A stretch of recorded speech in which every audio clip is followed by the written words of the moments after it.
tenemos 1 hora, ya dimos suficiente tiempo también, entonces me va a costar estar manipulando las dos sesiones para los ingresos, entonces también los que vayan saliendo me va a costar también volver a darles ingreso, entonces por favor ahí rogando las consideraciones del caso. Bueno, hoy sí vamos a dar inicio, como ya veníamos hablando en las clases anteriores, pues hemos dado un resumen general, ¿verdad?, de lo que son los contenidos que vamos a estar abordando y algunos aspectos relacionados a la clase, pues, de Derecho Procesal Civil 1, ¿verdad? También en las anteriores clases, pues, nos habíamos quedado, ¿verdad?, en cuanto a cuestiones principalmente relacionadas a cómo está constituido nuestro Código Procesal Civil, ¿verdad? Los principios procesales. Hablábamos la clase pasada, ¿verdad?, de la importancia que tienen los principios procesales específicamente para conocer los tipos de procesos que desarrolla nuestro Código Procesal Civil y Mercantil, ¿verdad?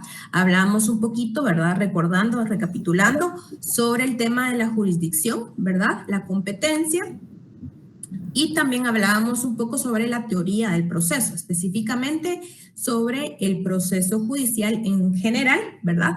Establecíamos un concepto, ¿verdad?, de proceso judicial. Este concepto la daba José Almagro Nótese, ¿verdad?, un procesalista reconocido español, en el cual pues señalaba varios puntos importantes, ¿verdad?, de lo que es el derecho procesal judicial, ¿verdad?, específicamente porque en este concepto abarcaba, ¿verdad?, distintos elementos importantes a considerar respecto a los procesos judiciales y particularmente también aplicables al proceso civil, ¿verdad?, guatemalteco.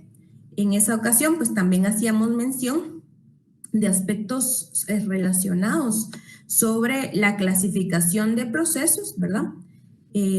Clasificación del proceso por su función específicamente.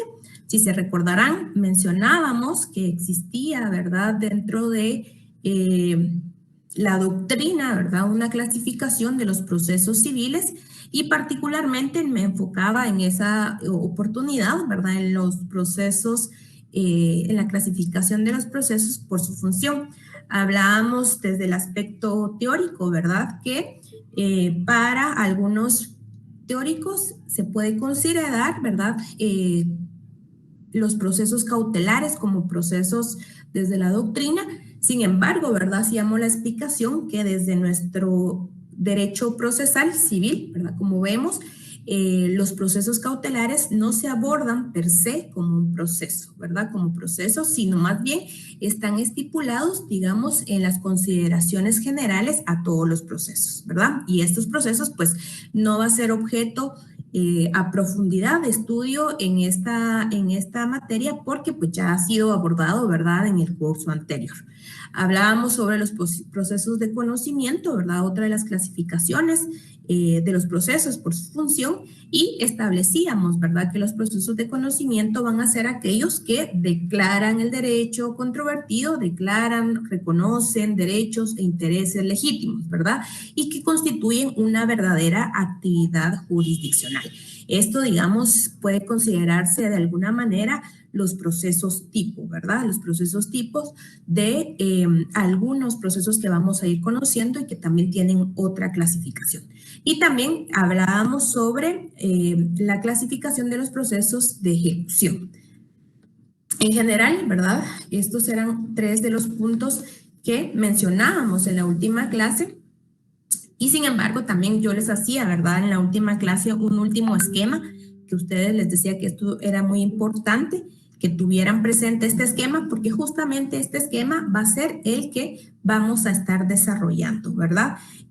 Particularmente quiero que veamos cómo está estructurado, y era la última clase que habíamos establecido, que efectivamente los procesos cautelares los vamos a poner, ¿verdad?, de alguna manera especial, con especial énfasis, porque no va a ser un tipo de procesos que vayamos a abordar per se, pero recordar que desde la doctrina, ¿verdad?, hemos establecido que por su función pueden podemos incluirlo, ¿verdad?, dentro de la clasificación general de los tipos de proceso civil. Entonces, los procesos cautelares, recordemos, ¿verdad?, que per se, dentro de las disposiciones de nuestro Código Procesal Civil, no abordan, ¿verdad?, no se aborda como un tipo de procesos con estipulaciones, sino más bien se abordan desde el aspecto aplicable a todos los procesos, ¿verdad? Porque desde nuestra concepción del derecho procesal civil guatemalteco, las medidas cautelares no son procesos, sino más bien, como su nombre lo establece, medidas precautorias o cautelares, ¿verdad?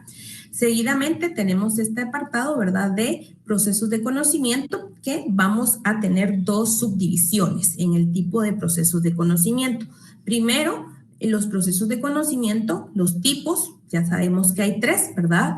El ordinario, que fue ya materia del curso pasado, que pues ya han visto las estipulaciones relacionadas al juicio ordinario, ¿verdad?, o proceso ordinario, en el que es el proceso tipo, ¿verdad?, en el que vamos a poder establecer, ¿verdad?, estipulaciones aplicables en algunas ocasiones y en algunas etapas para los otros procesos.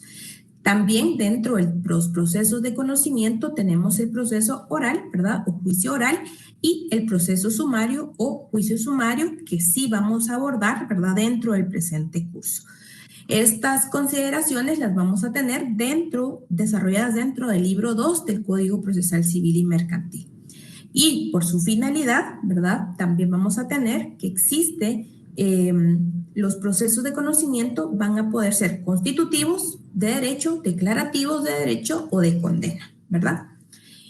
Y así es como que estos aspectos los tenemos que tener presentes, ¿verdad?, desde aspectos doctrinarios relacionados al proceso de conocimiento. Por su lado, el proceso de ejecución vamos a tener que se puede clasificar en ejecuciones singulares y ejecuciones colectivas, ¿verdad?, regulados en el libro 3 del Código Procesal Civil y Mercantil. Y por último, los procesos especiales, ¿verdad? Los procesos especiales que van a estar regulados en el libro 4 del Código Procesal Civil y los cuales pues vamos a ir abordando poco a poco. El día de hoy nos vamos a centrar, ¿verdad?, en lo que es el proceso oral. La clase pasada yo les había, ¿verdad?, indicado que era necesario que viéramos algún tipo de materia que aborda cada uno de los procesos de conocimiento. En ese sentido, los procesos de conocimiento ya vimos, ¿verdad?, que está el ordinario, el oral, sumario y el arbitral, que ese no lo coloqué en el esquema pasado, pero recuérdense que también está el proceso de arbitraje, que tiene regulación especial y que no está, ¿verdad?, contenido dentro de las estipulaciones propiamente del Código Procesal Civil, sino está regulado por una ley especial. Recordemos entonces un poquito cuáles son las materias o los temas abordados desde el aspecto de los procesos o juicios ordinarios. ¿Quién se recuerda de eso? Adelante, compañero. ¿Sabes? En la vía ordinaria, según el artículo 96 del Código Procesal Civil y Mercantil, dice que las contiendas que no tengan señalada tramitación especial en este código se ventilarán en juicio ordinario.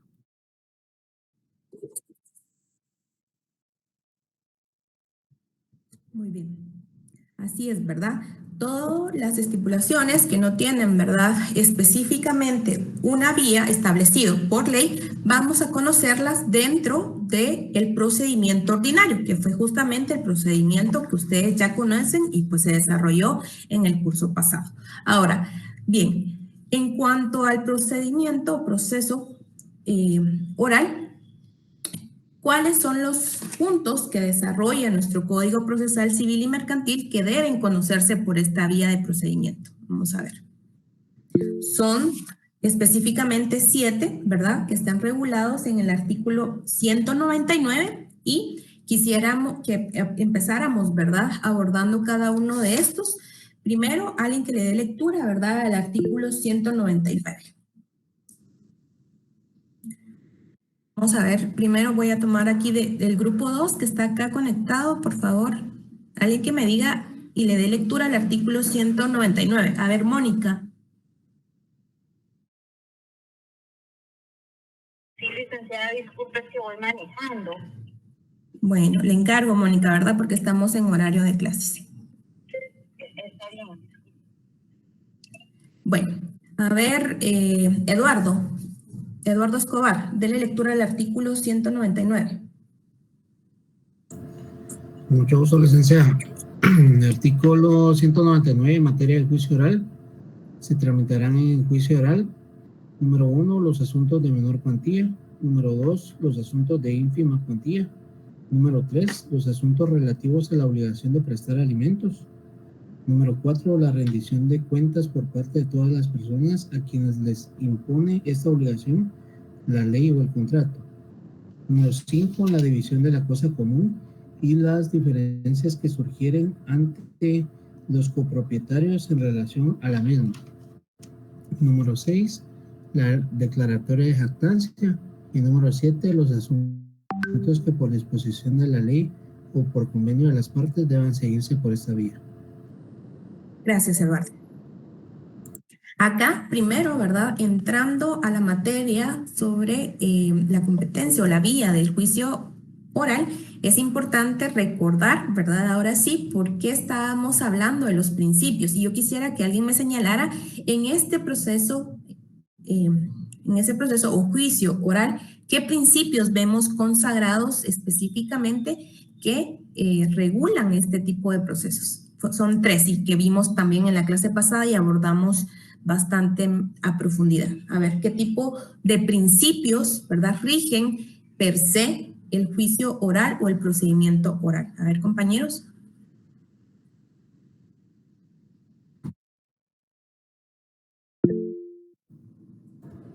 El principio dispositivo, licenciado. Ok. Floridalma. El principio de oralidad, el principio de inmediación procesal y el de concentración. Perfecto, ¿verdad? Justamente hablábamos que uno de los principios rectores per se del juicio oral o el procedimiento oral, recordemos que es el principio de oralidad, ¿verdad? Principio de concentración y también aquí vamos a tener el principio de inmediación, ¿verdad?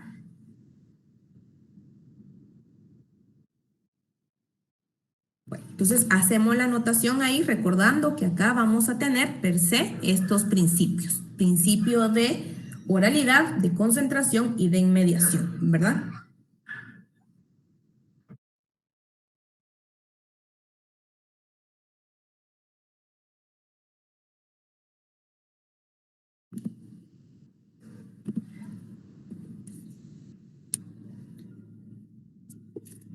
Seguidamente, tal como lo estableció, ¿verdad? Y le dio lectura el compañero Eduardo Escobar, hay asuntos y materias, ¿verdad? Que la ley, ¿verdad? Estipula que deben conocerse mediante la vía del procedimiento o juicio oral. Y particularmente quiero que hagamos una anotación muy importante, si se dan cuenta, en el último numeral, numeral 7, ¿verdad? Sobre la materia que debe conocerse en la vía del juicio oral, establece el numeral 7 los asuntos que por disposición de ley o por convenio de las partes deben seguirse en esta vía.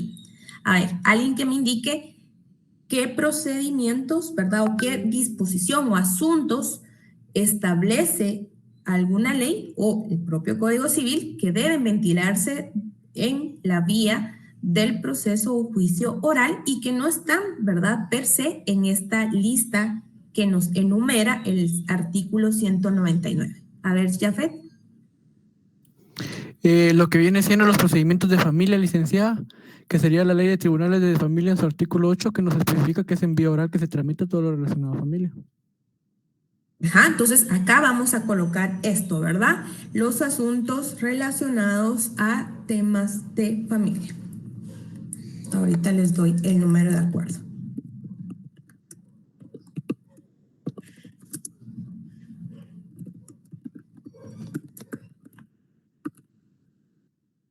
Entonces, en el numeral 7 vamos a hacer específicamente en donde ustedes vayan a subrayar disposición de ley, ¿verdad? Le hacen un llamado y ahí van a establecer asuntos de familia, ¿verdad?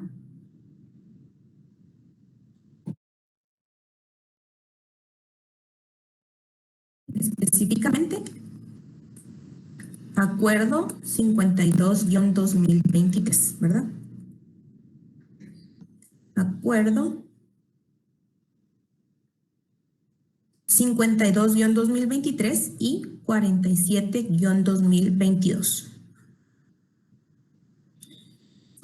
Repito los números de acuerdo. Acuerdo 52-2023 y 47-2022.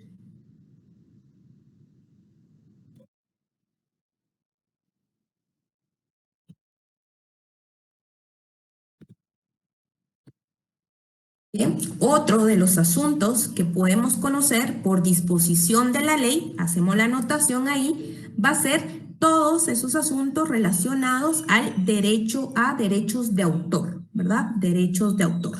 Hacen la anotación ahí. Asuntos relacionados a derechos de autor. Eso lo están viendo, creo que ya lo vieron, ¿verdad? Todavía no. No. ¿Todavía no lo han visto? Ok, bueno. Cuando vayan a ver el tema de derecho de autor, ¿verdad? Van a establecer que hay procedimientos que todo lo relacionado, ¿verdad? Con la estipulación de derechos de autoría, ¿verdad? Van a ser conocidos mediante la vía del procedimiento del juicio oral. Entonces ponemos ahí, solo colocamos todos aquellos derechos relacionados a derechos de autor. Código también vamos a colocar ahí artículos 826 del Código de Comercio, artículo 826, 898 del Código de Comercio, ¿verdad? Todo esto hacemos la anotación, vuelvo a repetir, en el numeral 7 del artículo 199. Y ustedes van a, hoy en la noche, le van a dar lectura a estos artículos, ¿verdad? Y también hacemos la anotación, ¿verdad? Aquellos asuntos relacionados a la propiedad intelectual. Licenciada, ¿Sí? ¿podría repetir el artículo del Código de Comercio? Son dos artículos del Código de Comercio. Artículo 826 y 898.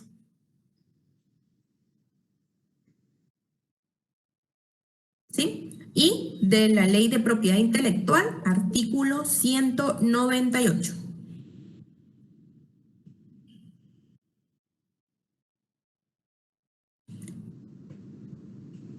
¿Sí? Entonces ustedes hoy en la noche van a buscar esos artículos y colocan específicamente qué asuntos son esos que las disposiciones, ¿verdad?, específicas tanto de la Ley de Propiedad Intelectual, de Derecho de Autor y del Código de Comercio, pues estipulan, ¿verdad?, que deben conocerse mediante la vía del procedimiento o juicio oral. Estos son algunos de los ejemplos y ustedes pues ya más adelante, cuando vayan entrando y adentrándose un poquito más al tema de derecho mercantil, pues también van a encontrar seguramente otras estipulaciones que los van a remitir, ¿verdad?, a la vía del procedimiento ordinario. Entonces, aquí sí se dan cuenta, si bien es cierto, el artículo 199 estipula, ¿verdad?, un listado de 7 materias, digamos, 7 asuntos que se ventilan mediante esta vía, es importante prestarle atención que también el numeral 7 establece, ¿verdad?, un comodín, digámoslo de alguna manera, para aquellas disposiciones que vayan y manden a que se conozcan ciertos asuntos de leyes particulares, ¿verdad? Como vimos, el tema de los asuntos de violencia intrafamiliar, los asuntos de derecho de autor, los asuntos de propiedad intelectual, ¿verdad? Y algunos asuntos que se conocen o que establece el Código de Comercio van a ventilarse también por la vía del procedimiento del juicio oral, pero son estipulaciones específicas que están previamente reguladas. A ver, Jafet. Licenciada, disculpe, de la propiedad intelectual no había artículos, ¿verdad? Sí, artículo 182. Del Código de Comercio. No, de la Ley de Propiedad Intelectual. Gracias.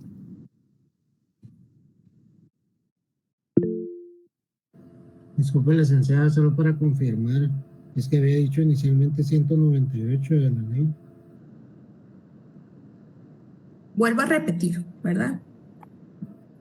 El artículo que estamos analizando actualmente es el artículo 199 del Código Procesal Civil y Mercantil, ¿verdad? Que estamos hablando sobre la materia que se ventila vía del procedimiento oral.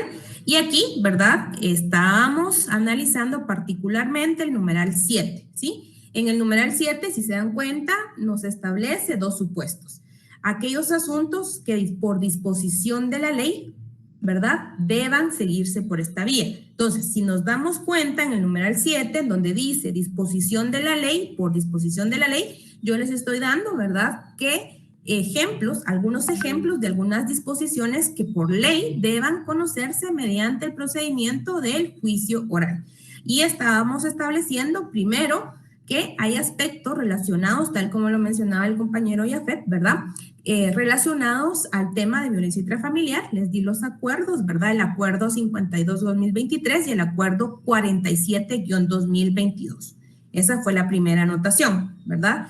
La segunda era con relación al Código de Comercio. En el Código de Comercio tenemos dos artículos, el artículo 826 y 898. Código de Comercio, dos artículos. En cuanto a la ley de propiedad intelectual, mencioné el artículo 182. 182. Y con relación al derecho de autor, ¿verdad?, en la ley de propiedad intelectual también, artículo 133, ¿sí? ¿Quedó claro? Sí, licenciada. Gracias, licenciada.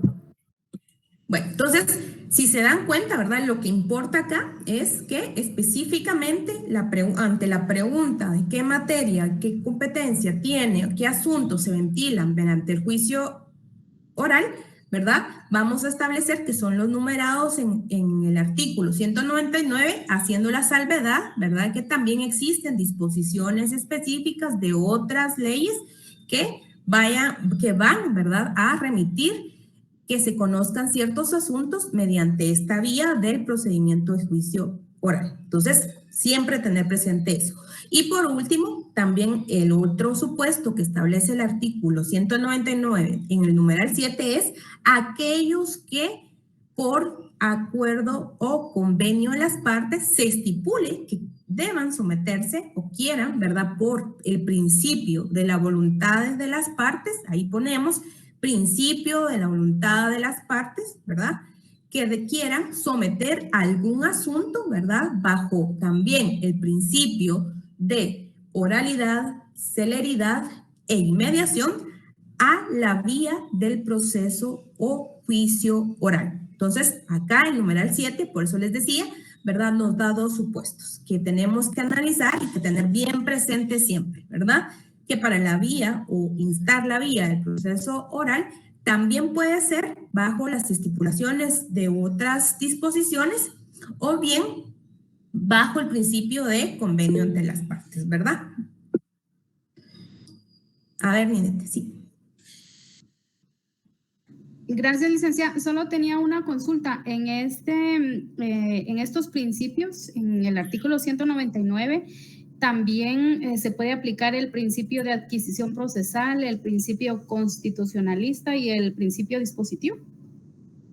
Digamos que sí, ¿verdad? Lo que hablábamos la clase pasada, si se recuerda, si usted estuvo, ¿verdad?, es que habían ciertos principios rectores, ¿verdad?, que íbamos a ver específicamente que regían, ¿verdad?, ciertos procesos, y por eso hago alusión al tema del principio de oralidad, ¿verdad? Sin embargo, no son excluyentes de que en alguna de las etapas, ¿verdad?, vamos a ver que justamente también vamos a poder aplicar estos principios y que mucho más allá de aplicarlos o no, es el órgano jurisdiccional, ¿verdad?, quien tiene que tener presente estos principios al momento de resolver. Entonces, ustedes cuando vean una resolución, eso es bien importante para los que vayan a ser jueces, ¿verdad?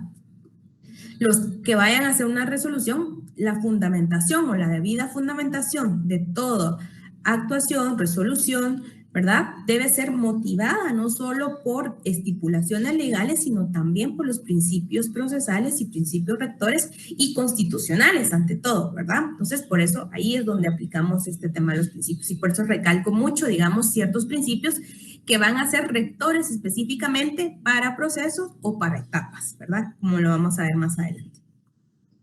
No sé si ahí Gracias, estamos. licenciada. Bueno, habiendo hecho esta anotación, ¿verdad? Ahora sí, ya sabemos, ¿verdad? Cuál es la materia, cuáles son los asuntos que vamos a ventilar mediante el procedimiento de juicio oral. Ahora les hago la pregunta y quiero que alguien me responda. Solo vamos a resolver una duda del otro grupo. A ver, Manuel. Licenciada, buenas noches. Buenas noches, compañeros. Una consulta. En el 826 mencionaba un compañero que estaba derogado y yo entiendo que sí está derogado. Permítame, del Código de Comercio. La anotación dice derogado por el artículo 138 de la ley. Perfecto, sí, es relacionado a eso, compañero, gracias. Entonces, me tira al derecho de autor, ¿verdad? Ajá. ¿Qué dijo aquí artículo? 138. Ok, entonces hacemos la anotación ahí al 826, 138 de la Ley de Derechos de Autor. Gracias, Manuel.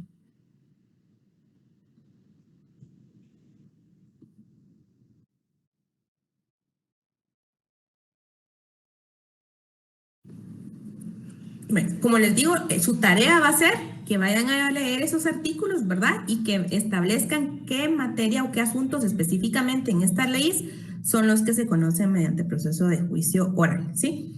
Bueno, como les indicaba, habiendo tenido esta explicación, ahora sí, cuando yo les haga la pregunta, ¿verdad? De qué asuntos se conocen mediante el proceso del juicio oral, ¿cuál va a ser la respuesta? A ver, alguien que me dé la respuesta.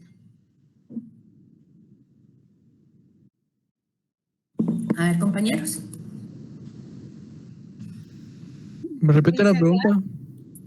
Todos los que están en el artículo 199, que son los asuntos de menor cuantía, ínfima cuantía, los relativos a la obligación de prestar alimentos, la rendición de cuentas por parte de todas las personas a quienes se les impone esta obligación, la ley o el contrato, la división de la cosa común y las diferencias que surgieron entre los copropietarios en relación a la misma, la declaración de la jactancia, los asuntos por disposición de la ley o convenio de las partes, la ley de tribunales, los asuntos relacionados a temas de familia y los asuntos relacionados a los derechos de autor. ¿Y? Falta asuntos relacionados a la propiedad intelectual, licenciado. Sí, y los asuntos de la propiedad intelectual, así es. Pero recuérdense que esas son por disposición de ley, digamos que entran ya en ese supuesto. Ahora, existe otro que dije último, que es todos aquellos, ¿verdad?, que por convenio entre las partes deseen someter mediante la vía. Entonces recuérdense que ahí por eso les decía, ¿verdad? Tenemos dos comodines, ¿verdad? Que no son específicamente números clausus, ¿verdad? Como podríamos analizar que digamos que son 7 asuntos, sino más bien aquellos que por disposición de la ley, ¿verdad? Vamos a ver que no son exclusivamente los que les dije, son unos ejemplos, pero aparte de eso, también pueden hacer todos aquellos asuntos que por convenio en las partes deseen someter, ¿verdad?, ante esta vía. Entonces, digamos que aquí también existe como esta disyuntiva, ¿verdad?, doctrinaria, en que los asuntos relacionados o que se conocen mediante el proceso de la vía del juicio oral, no son números clausus, ¿verdad? Porque podemos tener esta disposición de que las partes sean los que puedan someter bajo convenio algún asunto, ¿verdad? Bajo el principio, otra vez vuelvo a repetir, ¿verdad?, de celeridad procesal, ¿verdad? Que queramos conocer un asunto que sea mucho más ágil y que no queramos someterlo per se a un asunto de la vía ordinaria, ¿verdad? Entonces, aquí también opera este comodín, ¿verdad? Digámoslo así, que rige bajo un principio muy fundamental que es el convenio entre las partes, ¿verdad? Bueno, habiendo hecho estas dos anotaciones, vamos a leer el artículo 200, que también es un artículo súper importante. Quiero que coloquen una anotación ahí, ¿verdad?, que establece justamente la integración del procedimiento, ¿verdad? Entonces ahí vamos a colocar, ¿verdad?, con una anotación grande, ver disposiciones del proceso ordinario, ¿verdad? Ver disposiciones del proceso ordinario.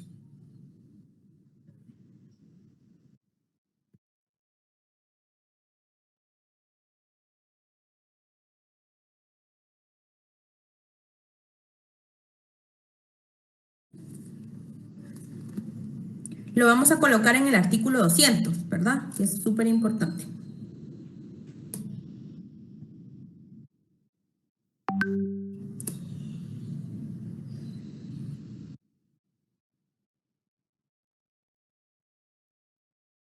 Entonces, ahí también lo que vamos a subrayar de este párrafo del artículo 200 es la última línea en donde dice, en cuanto no se oponga a lo preceptuado en este artículo. En cuanto a no se oponga en lo preceptuado en este título, perdón, en este título.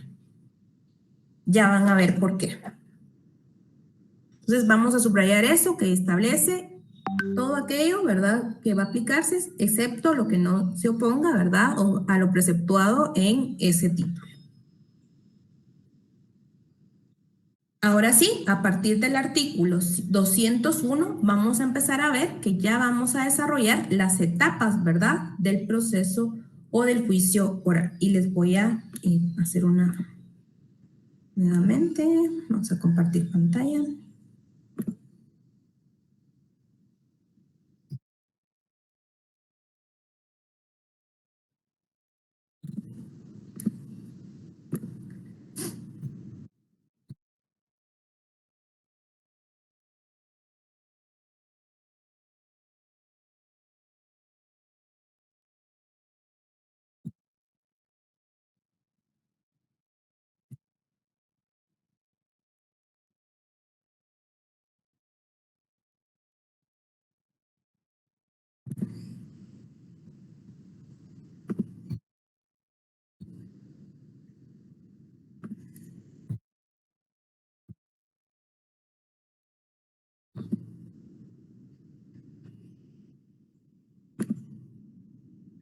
Permítanme un momento, tengo dificultad para compartir pantalla.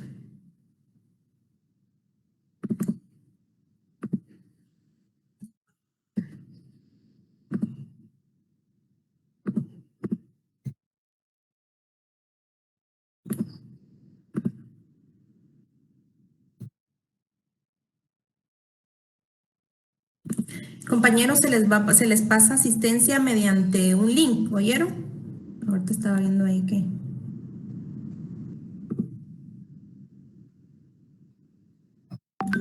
Estén atentos, por favor.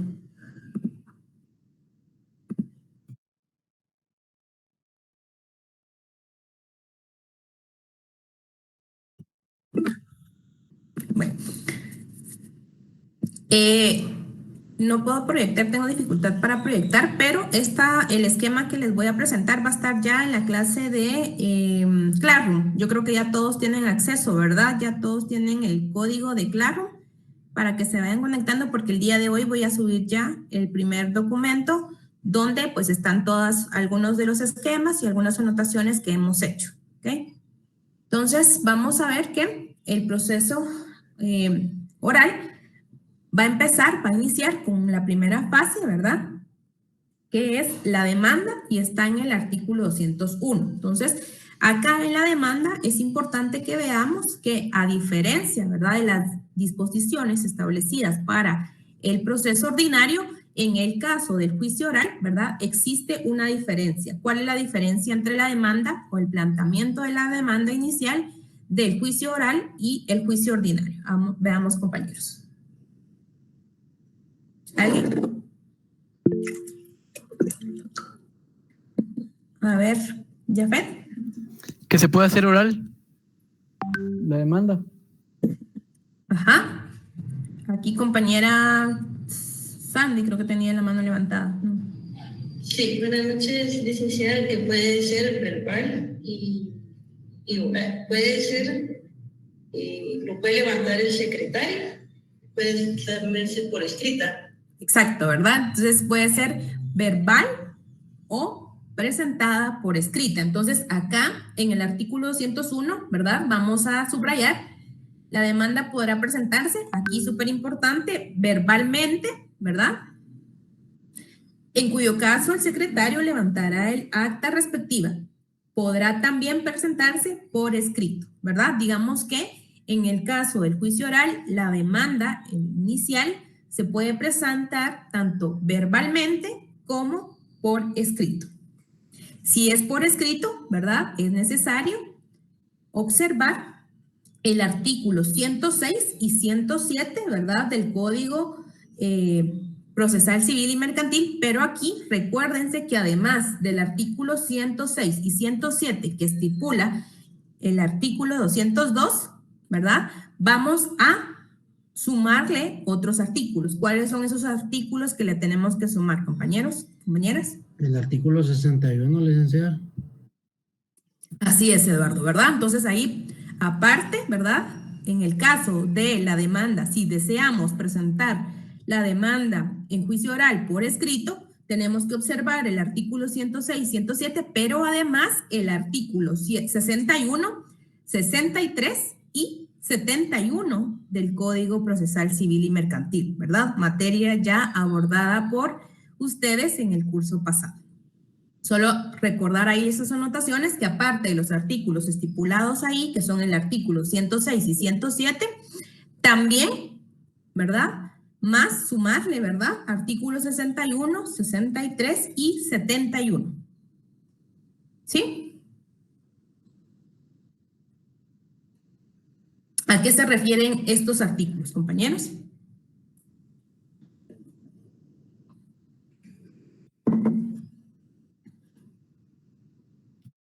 El 61 es el escrito inicial. Ajá. El 63 es de copias. Exacto. El 71 es de forma de las notificaciones personales. ¿Por qué agregamos el 71? ¿Verdad?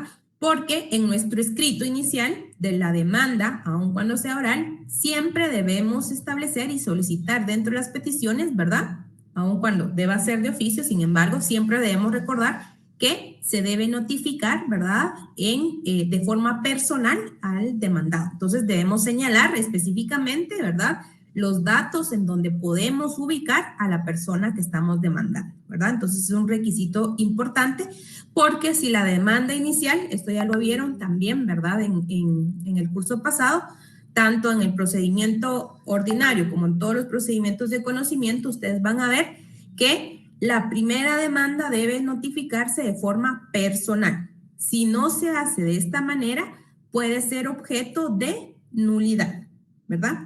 Entonces, muy importante porque se han caído procesos, créanme, por estas falencias que pareciera que no, pero muchas veces, ¿verdad? Los oficiales notificadores, pues a veces, ¿verdad? No ven que es una demanda inicial y no la notifican. Entonces, siempre también nosotros, ¿verdad? Como conocedores del derecho, pues no está de más que en las peticiones que realicemos, ¿verdad? De una demanda, siempre que sea la primera demanda, solicitemos que se requiera, ¿verdad? O se realice de forma personal, ¿verdad? Si no, muchas veces que procede, esto rapidito recordando un poquito el curso pasado, ¿qué procede si no encontramos a la persona, digamos, en el lugar que comúnmente habita o que sabemos que ha estado ahí, que no hay modo que aparezca? ¿Qué hacemos en esos casos? Eso ya lo vieron ustedes también. Licenciada, hasta donde tengo conocimiento y recuerdo, usted me corregirá si estoy en lo cierto o no, Ajá. pero según lo que recuerdo, según establecido en el Código Procesal Civil y Mercantil y en las otras leyes conexas, se establece que se debe dejar la notificación en ese lugar, pero previamente se debe tomar anotación de que se dejó la notificación y hacer la salvedad de que no se encontraba la persona a quien se iba a notificar. Leamos el 71, compañeros. ¿Alguien más está de acuerdo con lo que dijo el compañero?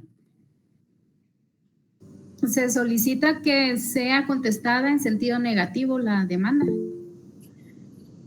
Vamos a ver, Jafet. Licenciada, en esos casos creo, si no estoy mal, se puede solicitar también que el abogado de la contraparte se le permita para poder notificar al demandado. Se puede solicitar.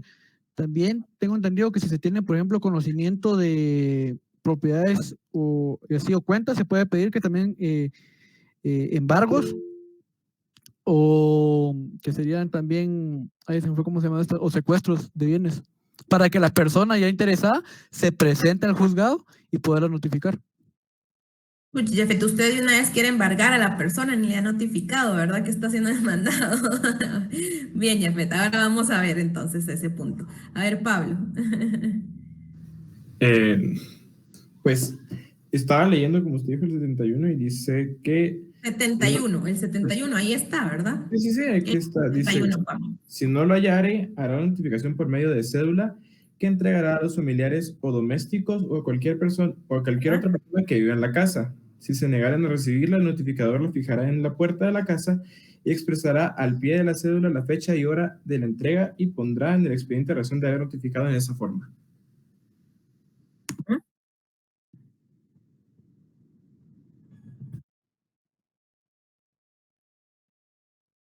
Aquí si se dan cuenta, el artículo 71 es muy largo y nos dice, pues nos establece, mejor dicho, ¿verdad? Varios supuestos. Acá lo que hay que analizar es de a qué nos referimos, ¿verdad? Con la primera notificación que deba ser de forma personal. ¿Por qué? Porque justamente, obviamente, no necesariamente tiene que ser a la persona. Ya nos dice, ¿verdad? La estipulación de cuáles son esos supuestos, ¿verdad? Como decía Jafet, ¿verdad? De si no está la persona, a quién. Así es, Gerardo, artículo 71. A quiénes podemos considerar, ¿verdad? Como personas que puedan recibir esa notificación. Ya lo establece, familiares, ¿verdad? Personas domésticas o que apoyan en el sentido de muchas veces también no necesariamente domésticas. Ha pasado que recibe la notificación, por ejemplo, los guardias de la garita, ¿verdad? Entonces, y estas notificaciones, si no se devuelven, ¿verdad? Muchas veces pues quedan por bien hechas. Sin embargo, si aún así, ¿verdad? Tuviéramos la dificultad, porque pues la persona se nos esconde más en el tema de alimentos, ustedes van a ver que las personas no las van a hallar ni por debajo de las piedras. También, ¿verdad? El artículo 71 en esos casos estipula, ¿verdad? Justamente de nuevo, el tema de los auxiliares, ¿verdad? De los órganos jurisdiccionales, que en este caso entra la función notarial, ¿verdad? Que nosotros como interesados podríamos señalar o solicitar, ¿verdad? Al juez competente la habilitación de un notario notificador, ¿verdad? Para que él se encargue de realizar la notificación o la primera notificación de la demanda establecida. ¿Y por qué les digo esto? Es súper importante y es para su mañana.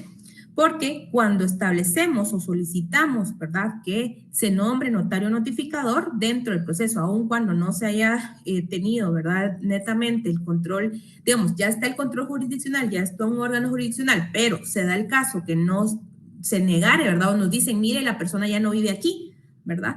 Entonces no se tiene por bien hecha esa notificación, ya lo decía un compañero por acá.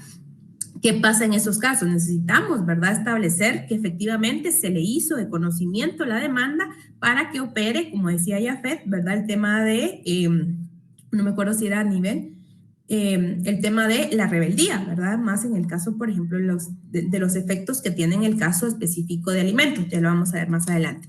Entonces, en estos casos, cuando solicitamos un notario notificador, porque sabemos que la persona quiere abstraerse, ¿verdad?, de conocer de esa demanda, y es aquí donde entra esa función. Sin embargo, hay algo muy importante que debemos solicitar en estos casos y es la habilitación, ¿verdad?, de tiempo y de lugar, ¿verdad? Es decir, debemos solicitar esa habilitación para que la persona pueda ser notificada después, ¿verdad?, de los horarios señalados y en el lugar en donde lo encontráramos, ¿verdad? Entonces, ahí sí que empieza la búsqueda, ¿verdad? Así como dijera el compañero Jafet, ahí para lograr la demanda y luego el embargo, ¿verdad? Entonces, ahí ese es uno de los efectos muy importantes que ustedes deben considerar al momento, si se diera el caso, y van a ver que es más común de lo que esperamos, ¿verdad? La solicitud de habilitación de tiempo y de lugar, ¿verdad? Porque si no, el notario va a estar limitado nuevamente, ¿verdad?, a que se le notifique en el lugar que nosotros establecimos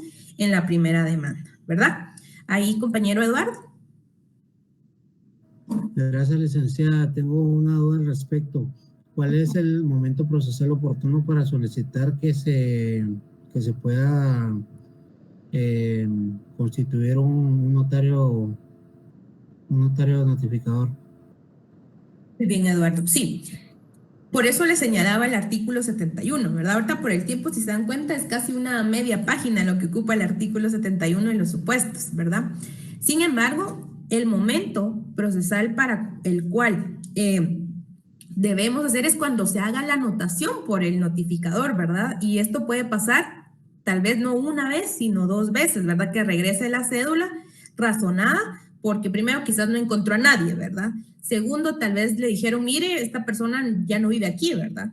Entonces, ahí ya tenemos nosotros, digamos, una razón, ¿verdad? Del motivo que nos da una razón, mejor dicho, para creer que la persona no quiere, ¿verdad?, ser notificada. Entonces, haciendo esa alusión de las anotaciones hechas por el notificador, ya podemos, digamos, solicitarle al juez, ¿verdad?, con esas constancias de que ya se ha devuelto la cédula, que no ha sido posible realizar la notificación, la primera notificación, y pues ya se hace el requerimiento de notario notificador bajo los dos preceptos que les indicaba, ¿verdad? Que obviamente lo que queremos es encontrarlo donde sea, ¿verdad? Empieza la búsqueda y en el tiempo que lo encontremos, ¿verdad? Ya sea a las 6 de la mañana cuando salga por el pan o a las 8 de la noche cuando regrese a la casa, ¿verdad? Pero ahí va a estar el notario notificador. Entonces, ese es el punto importante, ¿verdad? Que quería recordar, ¿verdad? Porque muchas veces, pues en la práctica no se hacen estas solicitudes, ¿verdad? Entonces, y también para recordar un poquito, ¿verdad? Lo que vieron en Derecho Procesal 1. Entonces, si se dan cuenta, esto sí aplica, ¿verdad? Dentro, por eso era importante señalar el artículo 200, ¿verdad? Que nos dice que es aplicable, ¿verdad? Todas las disposiciones, ¿verdad? Del ordinario, siempre y cuando no sea contrario, ¿verdad?, al título del juicio oral, y que específicamente aquí va a ser en cuanto al tema de celeridad, ¿verdad? Que no nos dé más etapas al proceso, sino más bien se agilice y que no sea contrario a ese principio de querer agilizar el proceso, porque esa es la naturaleza del juicio oral, ¿verdad? Agilizar los procesos en la mayor brevedad posible, ¿verdad? Bueno, regresando entonces al artículo 201, que ahí tenemos la primera etapa del juicio oral, ¿verdad? Pusimos numeral 1, demanda, que ya dijimos, característica de esta demanda, puede ser verbal o por escrito. Si es por escrito, recordar que aplican los preceptos del artículo 106, 107, 61, 63 y súper importante el 71, ¿verdad? En caso de que, para tener presente el tema de la primera notificación, ¿verdad? Después, en el artículo 202, ya nos señala, ¿verdad?, que si la demanda se ajusta a las prescripciones legales, el juez señalará día y hora para que las partes comparezcan a juicio oral, ¿verdad? Previéndolas de presentar sus pruebas. Entonces aquí, súper importante, vamos a señalar que al momento de que el juez, ¿verdad?, vea que la demanda cumple con los requisitos y que se haya... que está ajustada a las prescripciones legales, va a señalar día y hora para la audiencia, ¿verdad?, de juicio oral.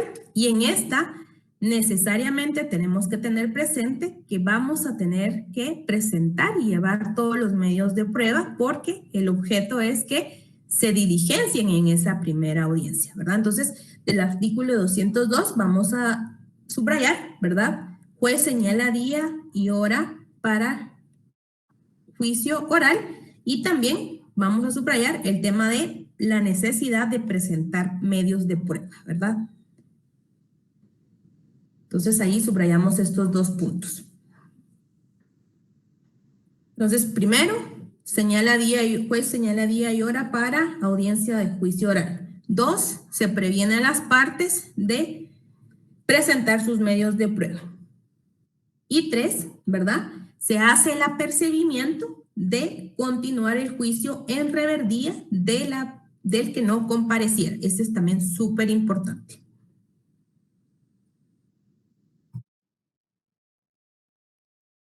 Subrayamos entonces, se continúa juicio en rebeldía del que no compareciera. ¿Sí? Entonces, 3 puntos ya súper importantes que vimos de este primer párrafo del artículo 202. ¿Hasta aquí todo bien? ¿Alguna duda?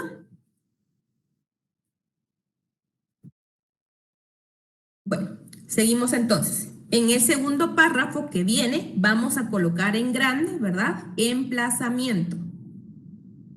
Segundo párrafo del artículo 202, vamos a colocar en grande emplazamiento. ¿Sí, Nimsi? ¿Tenía usted levantada la mano?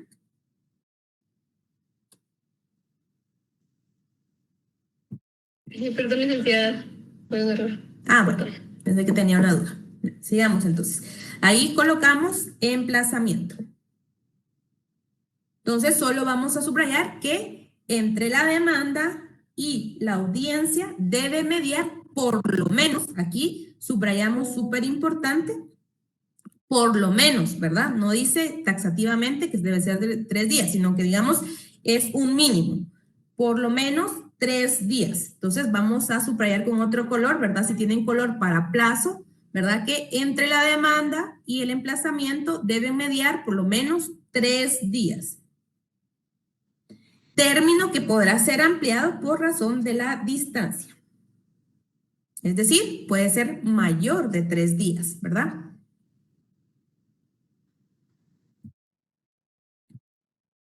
Ya para terminar, solo vamos a hacer la última anotación en el artículo 203. Vamos a poner fase de conciliación obligatoria. Artículo 203, vamos a colocar fase de conciliación obligatoria.